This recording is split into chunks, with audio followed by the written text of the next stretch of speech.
Students, BSc part 1 में हमने first year की क्लास में बात करी थी। पिछली क्लास में एल्केन्स के बारे में, एल्केन्स की ऑक्सीकरण अभिक्रियाएं। आज हम पढ़ेंगे इनकी प्रतिस्थापन अभिक्रियाएं, सब्स्टिट्यूशंस रिएक्शंस।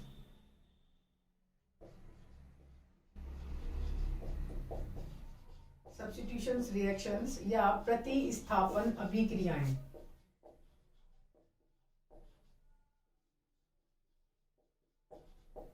प्रतिस्थापन अभिक्रियाओं में हम जानते हैं प्रतिस्थापन अभिक्रियाएं कौन कौन सी होती हैं, हैलोजनीकरण, सल्फोनीकरण, नाइट्रीकरण इत्यादि। तो अब सबसे पहले हम पढ़ेंगे हैलोजनीकरण।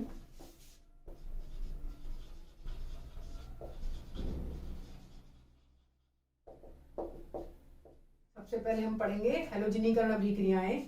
हैलोजनीकरण अभिक्रियाओं में हम अगर बात करें हैलोजेंस की क्रियाशीलता की, तो सबसे अधिक क्रियाशील होता है F2, then Cl2, then Br2 और I2। ये है हैलोजनीकरण में हैलोजेंस की क्रियाशीलता का क्रम एल्केन्स के साथ। और अगर एल्केन्स की बात करें तो एल्केन्स की क्रियाशीलता सबसे अधिक क्रियाशील होती है टर्सरी एल्केन्स, तृतीयक एल्केन, देन सेकेंडरी एल्केन, और सबसे कम क्रियाशील होती है प्राइमरी एल्केन्स। ये हमने बात करी है हैलोजनीकरण अभिक्रियाओं में हैलोजेंस की क्रियाशीलता का क्रम और एल्केन्स की क्रियाशीलता का क्रम। देखो F2 के साथ जो एल्केन्स की अभिक्रियाएं होती हैं वो एक्सप्लोजिव होती हैं, ठीक है। तो इनके साथ अभिक्रिया हम जनरल नहीं दिखाते हैं, लेकिन अगर अभिक्रिया आती है तो ये होती है एक्सप्लोजिव अभिक्रिया। तो सबसे पहले हम बात करेंगे इस टर्सरी CH, सेकेंडरी CH और प्राइमरी CH ग्रुप। अगर बात करें पहली फ्लोरीनीकरण,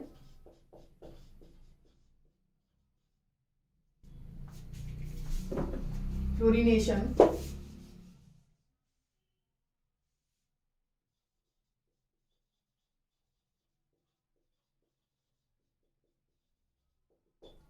तो फ्लोरीनीकरण अभिक्रियाएं एक्सप्लोजिवली अभिक्रियाएं होती हैं या एक्सप्लोजिव अभिक्रियाएं होती हैं।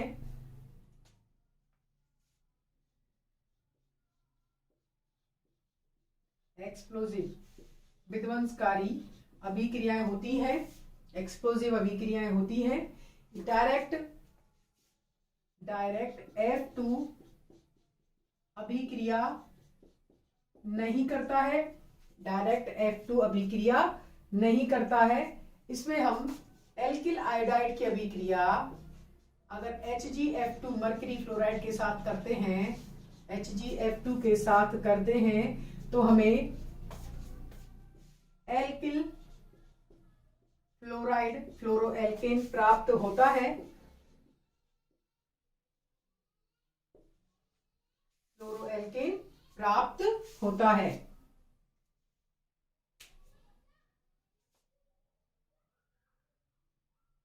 लेकिन इनमें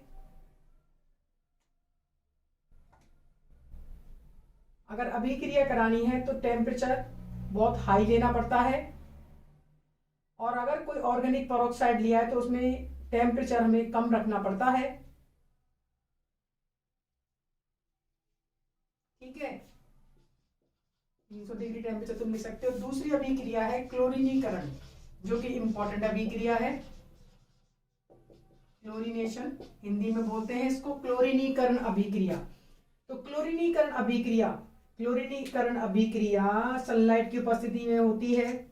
इसमें स्टेप बाय स्टेप हमने जैसे बात करी CH4 की, तो CH4 की अभिक्रिया Cl2 के साथ कराएंगे तो क्या बनेगा, CH3Cl minus of HCl।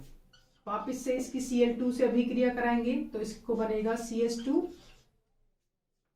Cl2 CH2 Cl2, then CHCl3 CH2Cl2। वापिस से क्लोरीन का 1 मोल अभिक्रिया करेगा CHCl3, then carbon tetrachloride chloroform, और लास्ट में प्राप्त होता है carbon tetrachloride. Monochloro derivative alkane से प्राप्त होते हैं।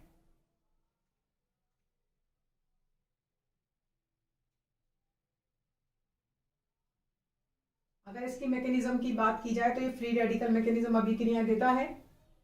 पहले इसको तुम उतार लो। सबसे पहले फ्लोरीन की अभिक्रिया की बात करी थी, वो एक्सप्लोसिव रिएक्शन होती है, डायरेक्ट F2 कभी अभिक्रिया नहीं करता है। जैसे हम इसमें डायरेक्ट Cl2 की अभिक्रिया करा रहे हैं, ऐसे F2 की अभिक्रिया नहीं करा सकते हैं। CH2I एल्किल हाइड्राइड की अभिक्रिया मरकरी फ्लोराइड के साथ उच्च ताप पर कराने पर हमें फ्लोरोएल्केन प्राप्त होता है और साथ में मरकरी हाइड्राइड बनता है। अगर बात करें क्लोरीनीकरण अभिक्रियाओं की, तो क्लोरीनीकरण अभिक्रियाओं में स्टेप बाय स्टेप मोनोक्लोरो व्युत्पन्न से फिर Cl2 पर Cl2 अभिक्रिया करेगा, लास्ट में क्या प्राप्त होता है इससे, कार्बन टेट्रा क्लोराइड। अगर इसकी मैकेनिज्म की बात करें तो ये, अगर इसमें मैकेनिज्म की बात करें तो ये मुक्त मूलक, क्योंकि देखो ये प्रकाश की उपस्थिति में हो रही है, ये क्या होती है, एट द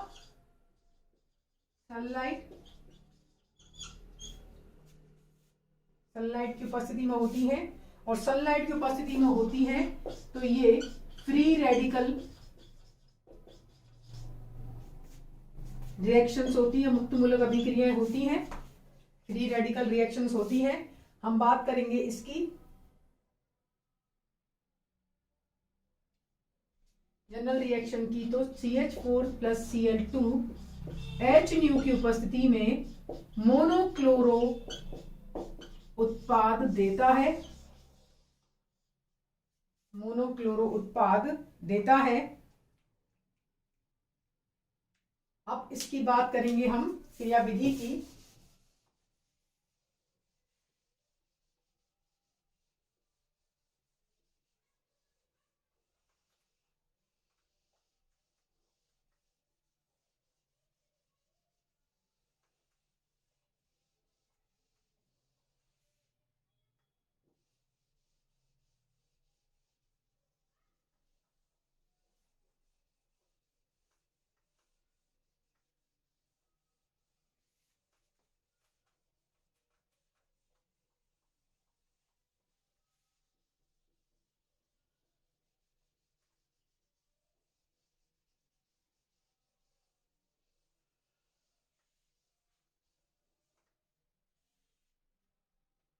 हम बात कर रहे हैं CH4 प्लस Cl2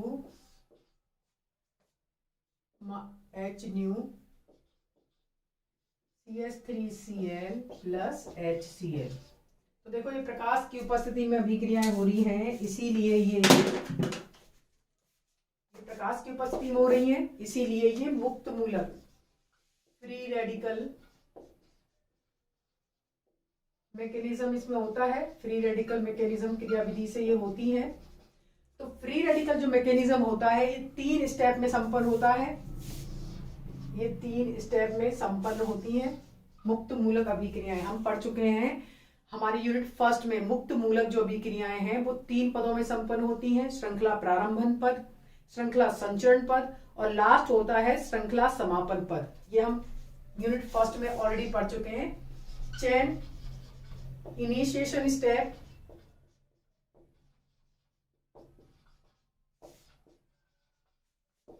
दूसरा होता है चेन प्रोपोगेशन स्टेप,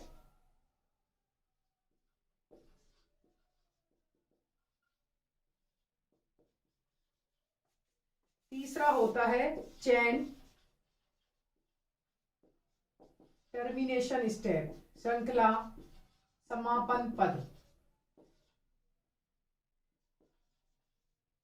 सबसे पहले हम बात करेंगे चेन इनिशिएशन स्टेप की।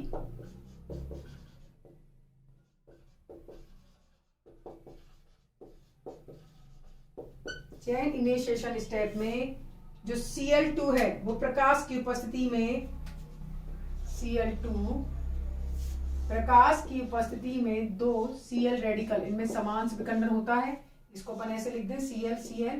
इसमें क्या होता है, ये अपना इलेक्ट्रॉन लेके अलग और ये अपना इलेक्ट्रॉन लेके अलग, तो इसमें समान विखंडन होता है तथा ये क्या बनाते हैं, Cl रेडिकल। दूसरा स्टेप है श्रृंखला संचरण पद, chain propagation step. Chain propagation step में ये Cl रेडिकल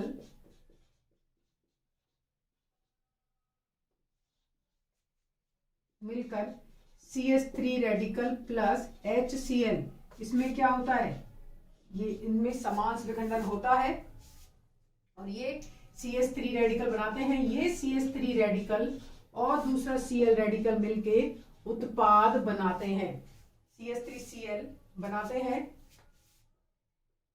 इसको ऐसे लिखना, प्लस Cl रेडिकल।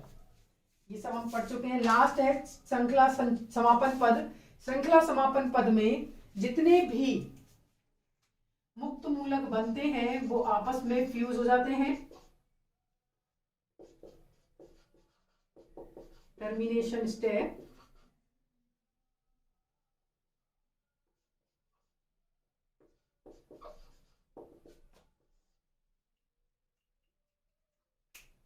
इसमें जो Cl रेडिकल बने हैं वो Cl radical plus Cl radical मिलके Cl2 बनाते हैं। तब CH3 रेडिकल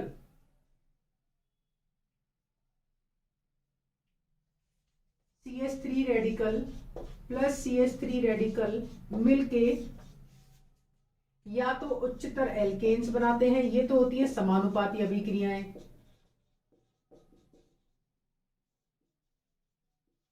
और अगर बात करें बी समानुपाती अभिक्रियाओं की तो CH3 रेडिकल प्लस H और ये CH3 रेडिकल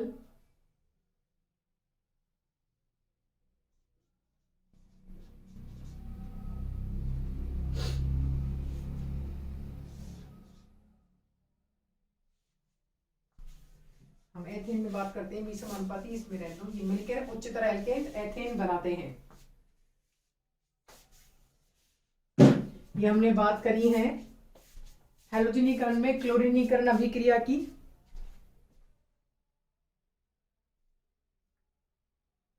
क्लोरीनीकरण अभिक्रिया 3 पदों में संपन्न होती है, क्योंकि ये मुक्त मूलक अभिक्रियाएं हम प्रीवियस लेक्चर्स में पढ़ चुके हैं। यूनिट फर्स्ट में 3 स्टेप में चलती हैं, chain propagation, chain initiation step, chain propagation and chain termination. श्रृंखला प्रारंभन पद, श्रृंखला संचरण पद और श्रृंखला समापन पद। श्रृंखला समापन पद में जितने भी मुक्त मूलक इन अभिक्रियाओं में बनते हैं वो वापस मिलकर सह उत्पाद बनाते हैं। शुरुआत होती है चेन इनिशिएशन स्टेप से। श्रृंखला प्रारंभन पद से, तो श्रृंखला प्रारंभन पद में क्या होता है, चेन इनिशिएशन स्टेप में Cl2 जो है वो प्रकाश की उपस्थिति में Cl रेडिकल बनाता है। ये Cl रेडिकल प्रोपोगेशन स्टेप में CH4 के साथ मिलकर CH3 रेडिकल बनाते हैं। ये CH3 रेडिकल Cl2 के साथ मिलकर उत्पाद बनाते हैं। इसका मतलब चेन प्रोपोगेशन स्टेप में हमेशा उत्पाद मिलता है। उत्पाद हमें, प्रोडक्ट हमें किसमें मिलता है, चेन प्रोपोगेशन स्टेप में। लास्ट है चेन टर्मिनेशन स्टेप, श्रृंखला समापन पद। श्रृंखला समापन पद में जितने भी रेडिकल, जैसे Cl रेडिकल यहाँ है, वो Cl रेडिकल मिलकर Cl2 बनाते हैं और ये CH3 रेडिकल मिलके उच्चतर एल्केन्स बनाते हैं। ये बात करी हमने क्लोरीनीकरण। नेक्स्ट है ब्रोमीनीकरण अभिक्रिया।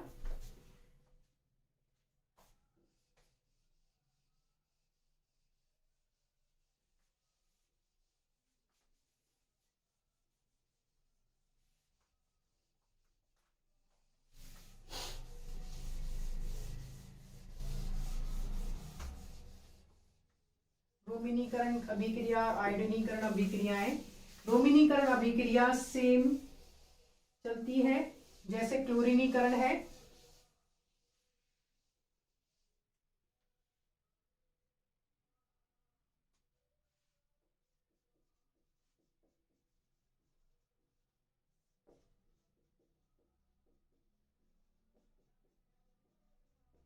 Plus HBr।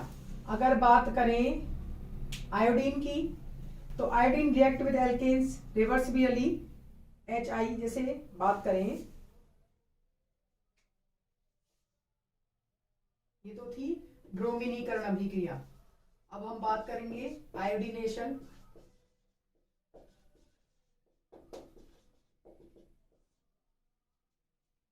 आयोडाइनेशन में CH4 प्लस I2 जो बनता है CH3I प्लस HI। ये HI वापिस से अभिक्रिया करता है HiO3 से। किससे अभिक्रिया करता है? HiO3 से, और वापिस से आयोडीन बनाता है।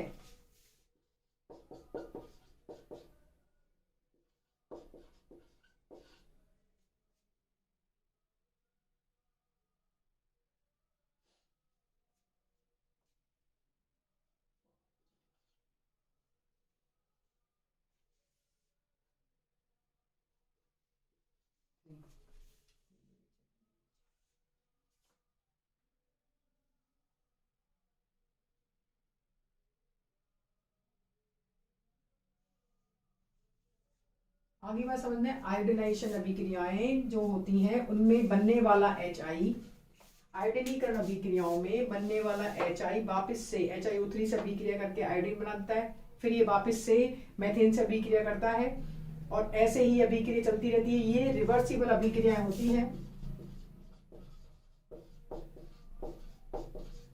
ये रिवर्सिबल अभिक्रियाएं होती हैं।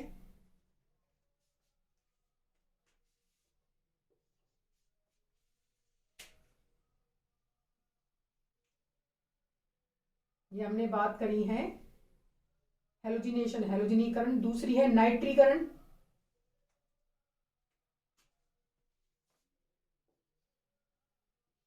दूसरी है नाइट्रीकरण, नाइट्रेशन, नाइट्रीकरण। नाइट्रीकरण अभिक्रियाएं में एल्केन्स जनरली नाइट्रीकरण अभिक्रिया नहीं देते हैं, लेकिन उच्च ताप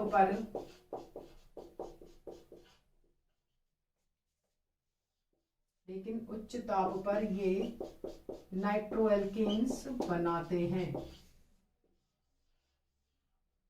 उच्च ताप पर ये अभिक्रियाएं करके नाइट्रोएल्केन्स बनाते हैं।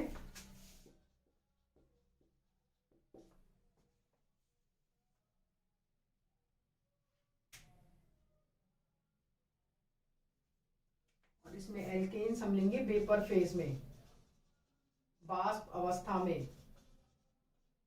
इसमें तुम लिख सकते हो एल्केन्स जनरली नाइट्रीकरण अभिक्रिया नहीं देते हैं, लेकिन ये वेपर फेज में तथा उच्च ताप पर HNO3 के साथ अभिक्रिया करके क्या बनाते हैं?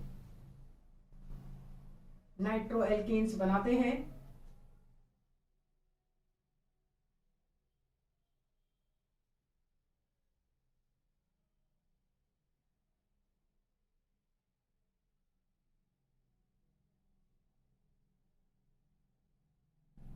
अगर हम एग्जाम्पल की बात करें,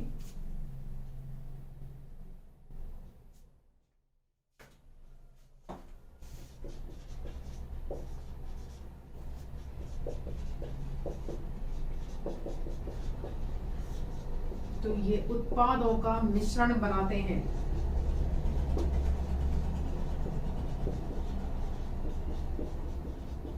कार्बन कार्बन बॉन्ड क्लीव होकर ये उत्पादों का मिश्रण बनाते हैं।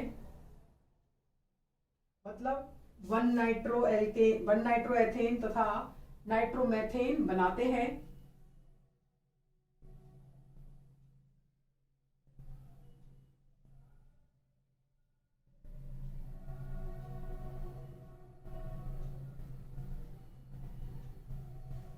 अगर ऐसे ही सेम बात करें, क्वेश्चन दें तुम्हें, क्वेश्चन है प्रोपेन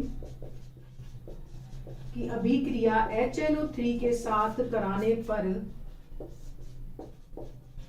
हमें क्या प्राप्त होता है? ये क्वेश्चन है। देखो हमने बोला है HNO3 के साथ अभिक्रिया से कार्बन कार्बन बॉन्ड क्लीव होता है।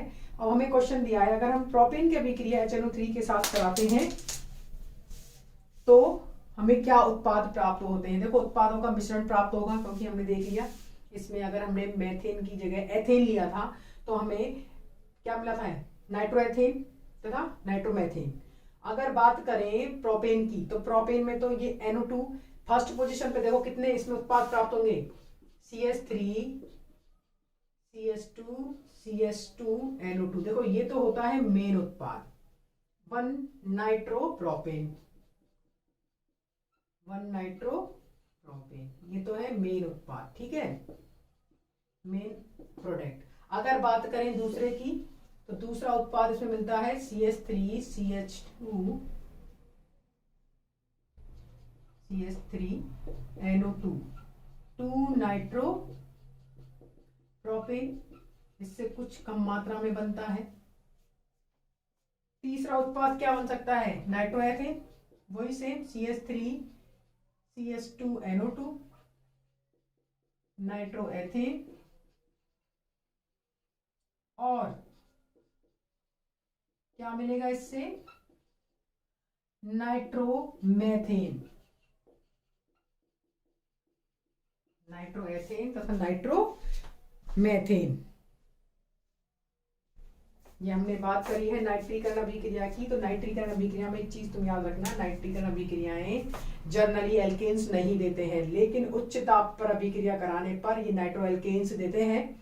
नाइट्रो एल्केन्स में अगर मेथेन लिया है, मेथेन का नाइट्रीकरण किया गया है, तो हमें नाइट्रोमेथेन प्राप्त होगा। लेकिन अगर इसमें उच्चतर एल्केन्स लिए गए हैं, जैसे एथेन, प्रोपेन, ब्यूटेन, तो हमें उत्पादों का मिश्रण प्राप्त होता है, उत्पादों का मिश्रण प्राप्त होता है, क्योंकि इसमें carbon single bond carbon carbon बंध का क्लीव होता है, मतलब टूटता है, कार्बन कार्बन बंध क्लीव होता है। अगर बात करें एथेन के नाइट्रीकरण की, तो एथेन के नाइट्रीकरण में हमें 2 प्रकार के उत्पाद प्राप्त होते हैं, नाइट्रोएथेन तथा नाइट्रोमेथेन। लेकिन अगर प्रोपेन लिया गया है, तो प्रोपेन लिया गया है, इसमें 4 प्रकार के उत्पाद प्राप्त होते हैं। मेन उत्पाद तो इसका 1 नाइट्रोप्रोपेन होता है, लेकिन उसके साथ सह उत्पाद 3 और बनते हैं, 2 नाइट्रोप्रोपेन, नाइट्रोएथेन तथा नाइट्रोमेथेन प्राप्त होता है। ये हमने बात करी है नाइट्रीकरण की। नेक्स्ट क्लास में हम बात करेंगे सल्फोनीकरण की। आज हमने पढ़ा है हेलोजिनीकरण। हेलोजिनीकरण में हमने पढ़ा था fluorination, bromination, chlorination and iodination. अगर बात करें क्लोरीनीकरण की, तो क्लोरीनीकरण में मुक्त मूलक अभिक्रियाएं होती है, ये भी सेम मुक्त मूलक अभिक्रियाएं हैं, ये भी है, ये भी है। लेकिन अगर बात करें मेन क्लोरीनीकरण की, तो क्लोरीनीकरण में उत्पाद हमें स्टेप बाय स्टेप प्राप्त होते हैं। जैसे अगर Cl2 की मेथेन के साथ अभिक्रिया कराई थी, तो हमें प्राप्त हुआ था क्लोरोमेथेन, उसके बाद CH2Cl2 डाइक्लोरो, नेक्स्ट हमें प्राप्त हुआ था क्लोरोफॉर्म और कार्बन टेट्रा क्लोराइड। हमने उसमें मैकेनिज्म की बात करी थी, मुक्त मूलक क्रियाविधि थी। मुक्त मूलक क्रियाविधि 3 स्टेप में कंप्लीट होती है, chain initiation step, chain propagation step and chain termination step. Propagation step में हमें प्रोडक्ट मिलता है। लास्ट थी हमारी नाइट्रीकरण, नाइट्रेशन। नाइट्रीकरण जनरली अभिक्रिया एल्केन्स नहीं देते, लेकिन उच्च ताप पर अभिक्रिया करने पर ये नाइट्रो एल्केन्स देते हैं, और उच्चतर एल्केन्स लेने पर ये उत्पादों का मिश्रण देते हैं। नेक्स्ट क्लास में हम पढ़ेंगे सल्फोनीकरण।